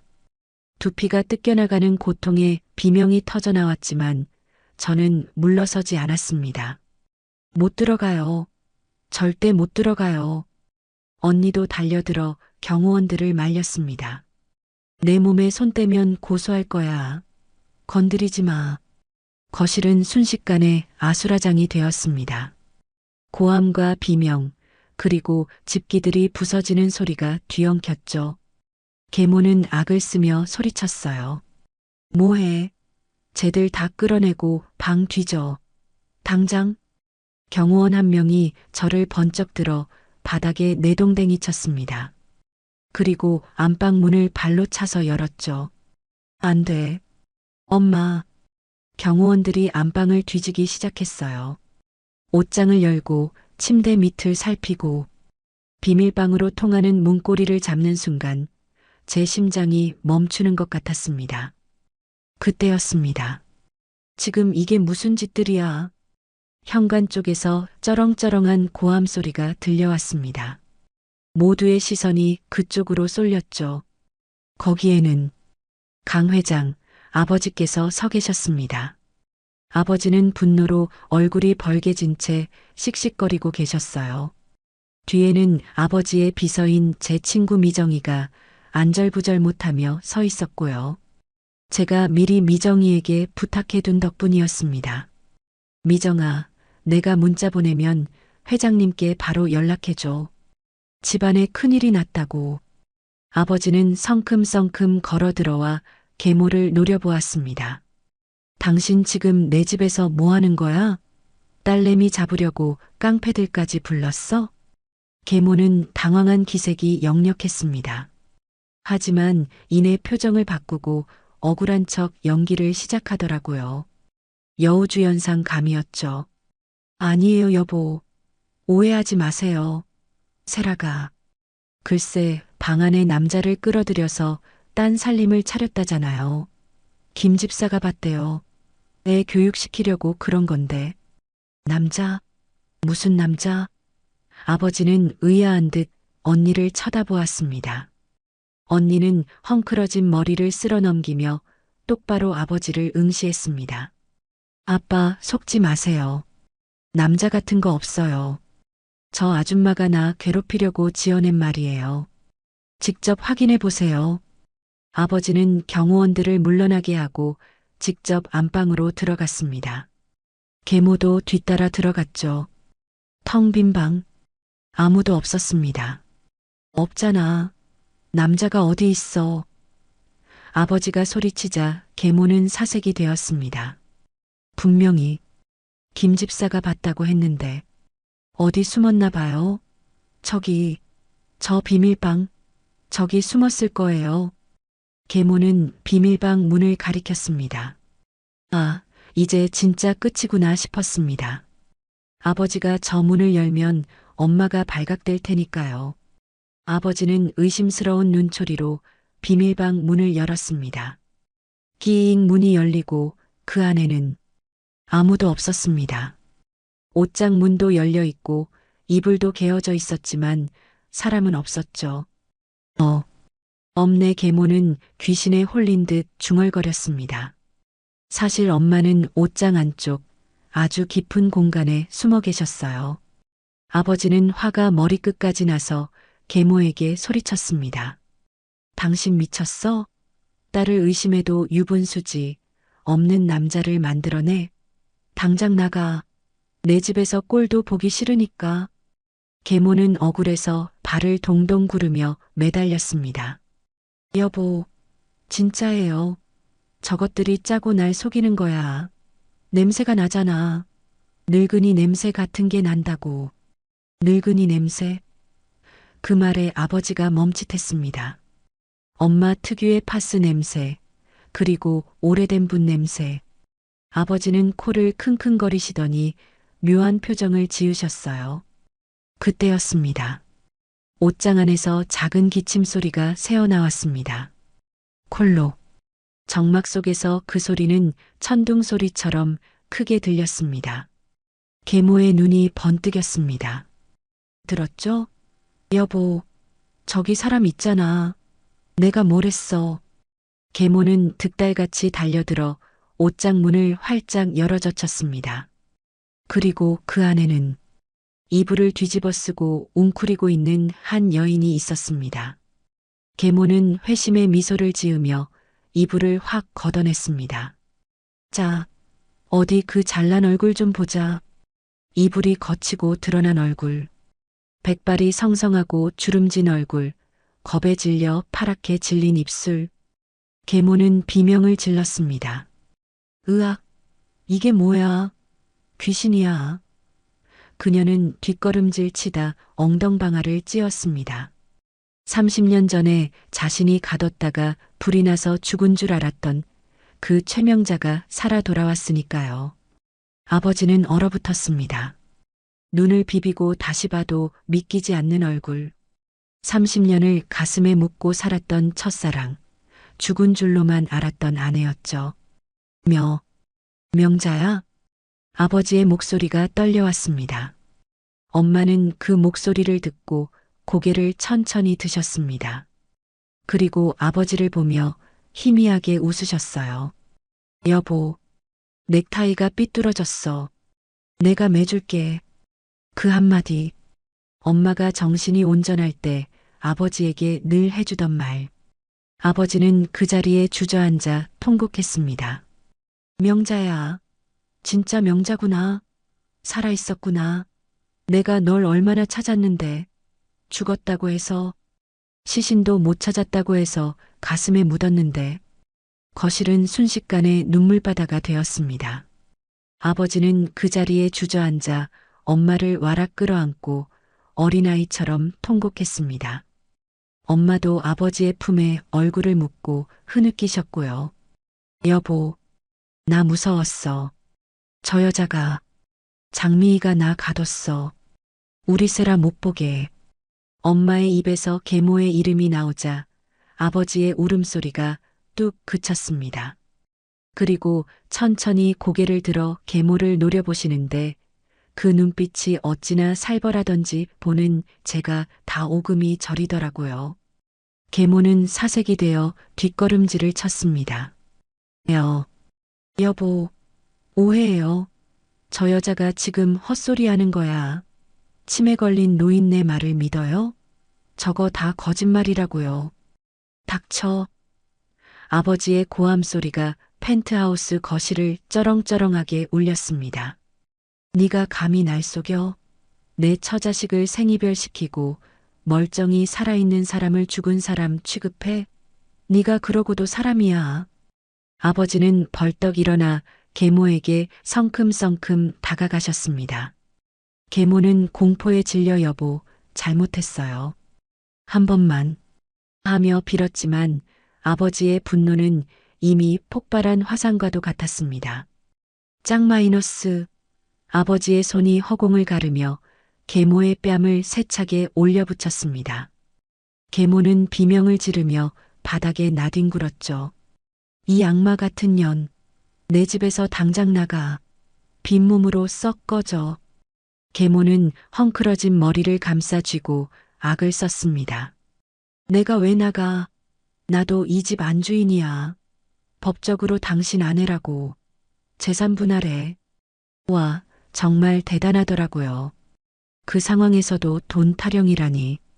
인간의 밑바닥이 어디까지인지 보여주는 것 같아서 헛웃음이 나올 지경이었습니다. 하지만 언니는 가소롭다는 듯 코웃음을 쳤어요. 아줌마, 꿈 깨세요. 재산 분할은커녕 감옥 갈 준비나 하시지. 우리가 그냥 이러고 있었을 것 같아요? 언니는 주머니에서 녹음기 하나를 꺼내 틀었습니다. 내가 널 죽은 사람으로 만들었어. 세상 사람 다 네가 죽은 줄 알아. 쥐 죽은 듯이 살아. 엄마가 병원에 감금되었을 때 계모가 찾아와 했던 협박 내용이 담긴 녹음 파일이었습니다. 엄마가 정신이 온전할 때 몰래 녹음해 둔 것을 요양병원 짐을 정리하다가 우연히 발견한 거였죠. 결정적인 증거였습니다. 녹음 내용을 듣는 순간 계모의 얼굴이 흑빛으로 변했습니다. 이건 조작이야. 말도 안 돼. 조작? 법정 가서 따져보시던가. 그리고 이것뿐인 줄 알아요? 엄마 감금했던 요양병원 원장, 매수했던 의사, 다 자백받았어요. 당신 이제 끝이야. 언니의 말에 계모는 다리에 힘이 풀린 듯 주저앉았습니다. 더 이상 빠져나갈 구멍이 없다는 걸 직감한 거죠. 아버지는 경호원들에게 손짓했습니다. 이 여자 끌어내. 다시는 내 눈에 안 띄게 해. 경찰서로 바로 넘겨. 경호원들이 계모의 양팔을 잡고 질질 끌고 나갔습니다. 계모는 발악하며 소리를 질렀어요. 이거 나. 내가 누군 줄 알아. 강 회장, 당신 후회할 거야. 내가 가만 안 둬. 그녀의 비명소리가 엘리베이터 문 너머로 사라질 때까지 우리는 숨죽여 그 장면을 지켜보았습니다. 드디어 오랜 세월 묵은 체증이 내려가는 순간이었습니다. 계모가 끌려간 뒤 아버지는 다시 엄마 앞에 무릎을 꿇고 앉으셨습니다. 미안하다 명자야. 내가 멍청해서 널 못 지켰어. 내가 죄인이야. 날 용서해다오. 아버지는 엄마의 거친 손을 잡고 하염없이 눈물을 흘리셨습니다. 재벌 회장의 위험 같은 건 온데간데였고 그저 늙고 후회 많은 한 남자만 남아있을 뿐이었죠. 엄마는 그런 아버지의 눈물을 닦아주시며 갑자기 제 손을 끌어당기셨습니다. 그리고 아버지의 손 위에 제 손을 포개주셨어요. 여보, 인사해. 우리 연주야. 아버지는 의아한 눈으로 저를 바라보셨습니다. 연주, 이분은 도움이 아니오. 세라가 데려온. 엄마는 고개를 저으며 또렷한 목소리로 말씀하셨습니다. 아니야. 내 딸이야. 그리고 당신 딸이야. 내가 쫓겨날 때 뱃속에 있었어. 아버지의 눈이 그 어느 때보다 크게 떠졌습니다. 그리고 저를 멍하니 바라보셨죠. 입을 벌린 채 말을 잇지 못하셨습니다. 뭐라고? 네. 내 딸이라고? 저는 이미 알고 있었지만 막상 아버지의 입에서 내 딸이라는 소리를 들으니 심장이 쿵쾅거려 견딜 수가 없더라고요. 평생을 아버지 없는 자식이라는 소리를 들으며 자랐는데 그 아버지가 바로 눈앞에 계시니까요. 그동안 사무쳤던 그리움과 원망 그리고 안도감이 한꺼번에 밀려와 목이 메었습니다. 저는 떨리는 목소리로 평생 가슴속에만 담아두었던 그 호칭을 불렀습니다. 아빠, 딸 연주예요. 아버지는 떨리는 손으로 제 얼굴을 감싸주셨습니다. 그리고 저를 찬찬히 뜯어보셨죠. 세상에. 그러고 보니 명자 젊었을 때랑 눈매가 똑같구나. 내가 왜 몰라봤을까? 아버지는 저를 와락 끌어안으셨습니다. 그 품은 넓고 따뜻했습니다. 한 번도 느껴보지 못한 아버지의 품. 낯설지만 늘 그리워하던 냄새였어요. 미안하다. 아가. 아비가 못나서 널 그 험한 세상에 내버려뒀구나. 뱃속에 있는 줄도 모르고 내가 죽일 놈이다. 아버지의 뜨거운 눈물이 제 어깨를 적셨습니다. 저도 참았던 설움이 폭발해서 엉엉 울고 말았어요. 아빠. 평생 불러보지 못한 그 이름을 목 놓아 불렀습니다. 세라 언니도 우리 셋을 끌어안으며 같이 울었습니다. 아빠, 이제 알았으니까 됐어. 이제 우리 넷이 같이 살면 돼. 아무도 헤어지지 말고. 그날 밤 우리 가족은 서로를 부둥켜 안고 한참을 울고 또 웃었습니다. 30년의 세월을 건너뛰어 드디어 완전한 가족이 된 것이었죠. 며칠 뒤 계모는 구속되었습니다. 감금, 폭행, 사문서, 위조 등 죄목이 한두 가지가 아니었거든요. 변호사들이 줄줄이 사임하고 재판에서도 중형을 피할 수 없을 거라고 하더라고요. 인과응보, 사필귀정이라는 말이 딱 맞는 결말이었죠. 아버지는 저를 바로 호적에 올리셨습니다. 강현주. 제 이름이 주민등록등본에 아버지, 어머니, 그리고 언니와 함께 나란히 올라간 걸 보고 한참을 울었습니다. 종이 한 장일 뿐인데 그게 왜 그렇게 무겁고 따뜻하게 느껴지던지요. 그리고 아버지는 제 남편 민수 씨의 빚 3억을 일시불로 다 갚아주셨습니다. 제가 극구 사양했지만 아버지는 단호하셨어요. 이건 아비 노릇 못했던 거 갚는 거라고 해다오. 네가 그동안 짊어졌던 짐, 사위 빚 갚아주는 게 장인 도리 아니겠냐? 장인이라는 말에 가슴이 뭉클해졌습니다. 하늘에 있는 민수 씨도 듣고 있을까요? 당신한테 장인어른이 생겼다고 이제 우리 빚 다 갚았으니 내 걱정은 하지 말라고요. 우리는 펜트하우스에서 다 같이 살게 되었어요. 언니는 우울증 약을 다 갖다 버리고 대신 엄마와 매일 산책을 다니며 밝아졌고요. 저는 이삿짐을 정리하다가 남편의 낡은 작업복 주머니에서 낡은 통장 하나를 발견했습니다. 장모님 만난 거 사주기. 통장 이름이 참 촌스럽죠? 펼쳐보니 매달 3만 원, 5만 원씩 입금된 내역이 빼곡하더라고요. 점심값 아끼고 담뱃값 아껴서 모은 돈이 꽤 쌓여 있었습니다. 그리고 마지막 페이지엔 삐뚤빼뚤한 글씨로 메모가 적혀 있었어요. 우리 연주, 나 만나서 고생만 하지? 미안해 사랑해. 장모님도 사랑합니다. 나중에 이 돈으로 장모님 소고기 사드려야지. 저는 통장을 끌어안고 펑펑 울었습니다. 바보 같은 사람. 자기 밥이나 챙겨 먹지. 장모님 생각은 끔찍하게 했구나. 하늘에 있는 남편이 우리를 지켜준 것 같아서 고맙고 미안했습니다. 여보, 나 이제 안 외로워. 아빠도 찾고 언니도 찾았어. 당신 장모님, 이제 내가 잘 모실게. 고마워, 사랑해.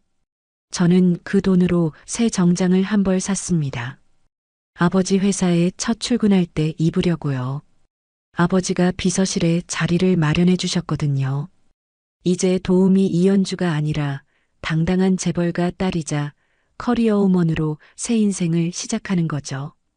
언니도 경영 수업을 받으며 회사 일에 참여하기로 했고요.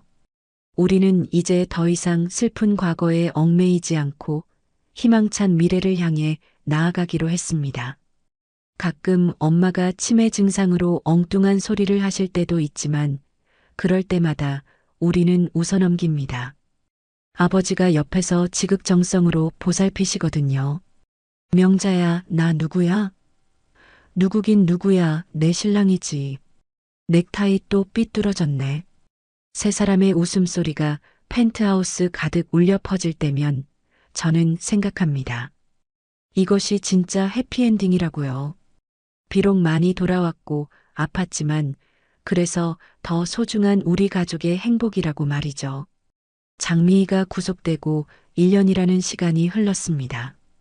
펜트하우스 창밖으로 보이는 강남의 야경은 여전히 화려하지만 이제 저에게는 그 불빛들이 차갑게 느껴지지 않았어요.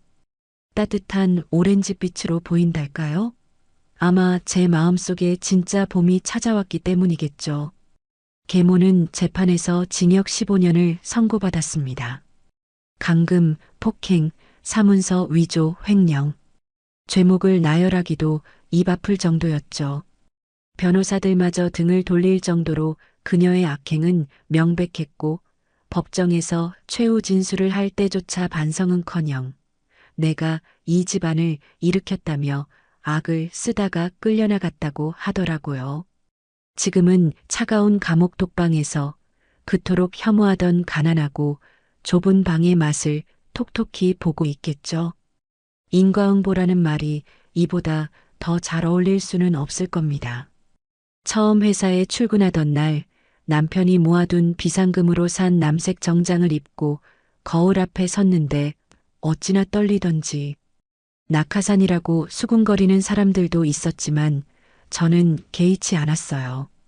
밑바닥부터 굴러본 제 깡다구와 생활력을 업무에 쏟아부었거든요. 복사기 토너 가는 법부터 서류 정리, 일정 관리까지. 남들이 귀찮아하는 일부터 도맡아 했더니 이제는 강주임 없으면 회사가 안 돌아간다는 소리까지 듣고 있답니다. 우리 언니는 예전에 그 히스테릭하고 날카로웠던 모습은 온데간데 없고 이제는 카리스마 넘치는 커리어 우먼이 다 됐죠. 우울증 약도 다 끊었고요. 가끔 야근하고 들어오면 연주야, 맥주 한잔 할까?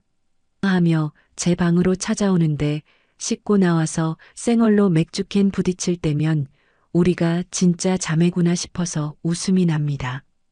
가장 큰 변화는 역시 우리 엄마 명자씨겠죠. 엄마의 치매 증상은 기적처럼 호전되었어요. 물론 완치는 아니지만 예전처럼 발작을 일으키거나 사람을 못 알아보는 일은 거의 없어졌습니다. 의사 선생님도 가족들의 사랑과 안정된 환경이 최고의 치료제라며 놀라워하시더라고요. 엄마는 요즘 꽃꽂이에 푹 빠지셨어요. 펜트하우스 베란다를 작은 정원으로 꾸며놓고 하루 종일 꽃들에게 말을 거십니다. 아이고, 예뻐라. 우리 세라 닮았네. 이건 우리 연주 닮았고. 아버지는 그런 엄마 곁을 한시도 떠나지 않으십니다. 회장직은 전문 경영인에게 맡기고 일선에서 물러나셨거든요. 평생 일만 하느라, 그리고 잃어버린 가족을 그리워하느라 놓쳐버린 시간들을 보상받으시려는 듯 엄마의 껌딱지가 되셨습니다. 어제는 퇴근하고 들어오는데 거실에서 두 분이 투닥거리는 소리가 들리더라고요. 여보, 넥타이가 이게 뭐야? 색깔이 너무 칙칙해. 내가 골라준 거 매라니까. 아니, 명자야. 이게 요즘 유행이라니까 그러네. 허허 참. 소파에 나란히 앉아 TV를 보며 사소한 걸로 티격태격하시는 모습. 그 평범한 일상이 저에게는 얼마나 눈물겹게 소중한지 모릅니다. 예전에는 남의 집 창문 너머로 훔쳐보며 부러워만 했던 그 그림 속에 이제 제가 들어와 있으니까요. 오늘은 아주 특별한 날입니다. 바로 우리가 다시 가족이 된 날을 기념하는 다시 만난 날 파티가 있는 날이거든요. 저는 퇴근길에 백화점에 들러 엄마에게 드릴 스카프와 아버지 넥타이, 그리고 언니가 좋아하는 향수를 샀습니다. 양손 가득 선물 꾸러미를 들고 집에 들어서는데 맛있는 냄새가 현관까지 진동을 하더라고요. 왔어? 빨리 손 씻고 와. 갈비찜 다 됐어. 앞치마를 두른 언니가 국자를 들고 저를 반겼습니다. 세상에 라면 하나 제대로 못 끓여서 엎어버리던 그 강세라가 갈비찜이라니요. 언니, 이거 진짜 언니가 한 거 맞아? 배달시킨 거 아니고. 야, 내가 우리 가족 위해서 요리학원까지 다녔거든. 먹어보고 감동해서 울지나 마라. 식탁에는 상다리가 휘어질 정도로 진수성찬이 차려져 있었습니다. 엄마가 좋아하시는 잡채, 아버지가 좋아하시는 생선구이, 그리고 제가 좋아하는 매운 갈비찜까지.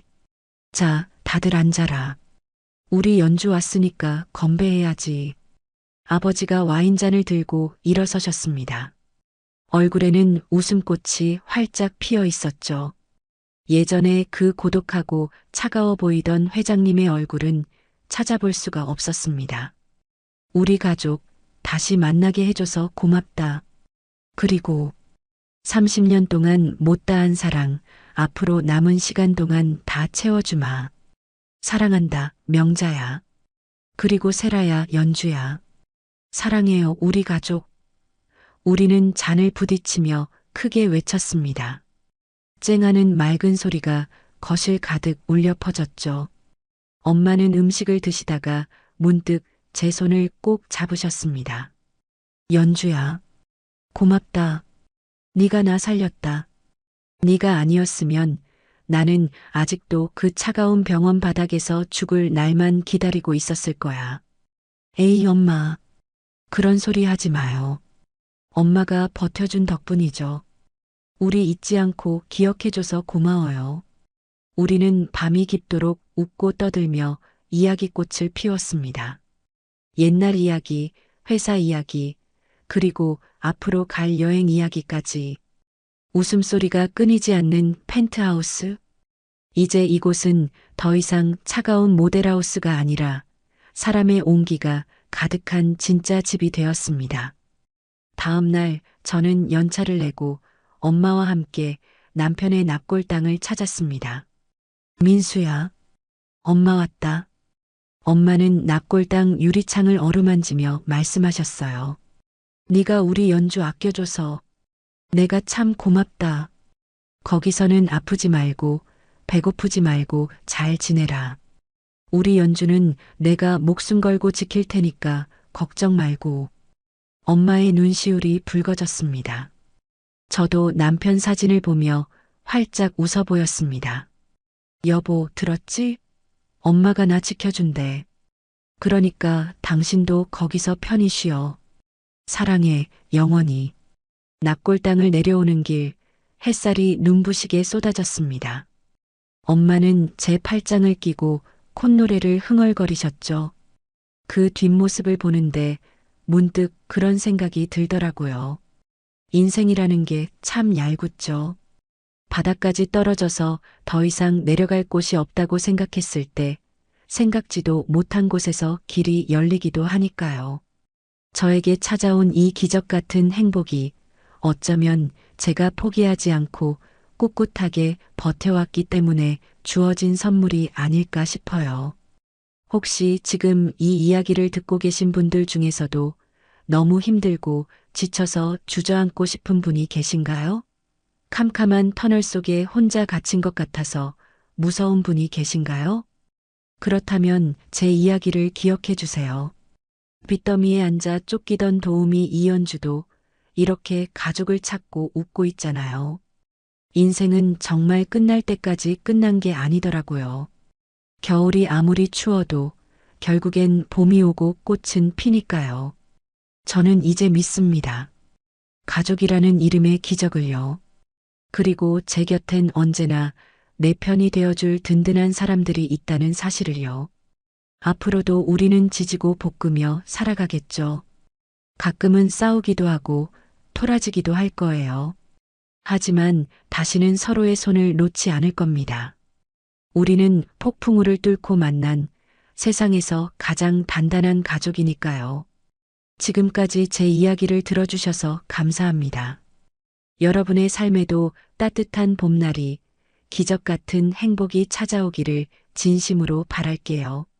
지금까지 제 얘기 들어주셔서 감사합니다. 모두 행복하세요. 네, 정말 한 편의 드라마보다 더 드라마 같은 이야기였죠. 벼랑 끝에 몰린 삶 속에서도 어머니를 지키려 했던 효심, 그리고 그 진심이 만들어낸 기적 같은 가족 상봉의 순간들. 듣는 내내 가슴이 먹먹하기도 하고 또 통쾌하기도 했습니다. 무엇보다 연주 씨가 겪은 그 모진 시련들이 결국엔 가족이라는 따뜻한 품으로 보상받게 되어 얼마나 다행인지 모릅니다. 30년 만에 찾은 아버지와 언니. 비록 늦게 만났지만 그만큼 서로를 더 애틋하게 아끼며 행복하게 사실 거라고 믿어 의심치 않습니다. 하늘에 계신 남편 민수 씨도 이제는 마음 편히 웃고 계시겠죠? 지금 혹시 힘든 시간을 보내고 계신 분들이 있다면 오늘 연주 씨의 이야기가 작은 위로와 희망이 되었으면 좋겠습니다. 아무리 긴 겨울도 결국엔 봄에게 자리를 내어주듯 여러분의 삶에도 반드시 따뜻한 햇살이 비칠 테니까요. 포기하지 않고 버티다 보면 연주 씨처럼 생각지도 못한 선물 같은 날들이 찾아올 겁니다. 연주님께 응원의 댓글을 남겨주세요. 큰 위로가 돼줄 거예요. 오늘도 끝까지 함께 해주셔서 감사합니다.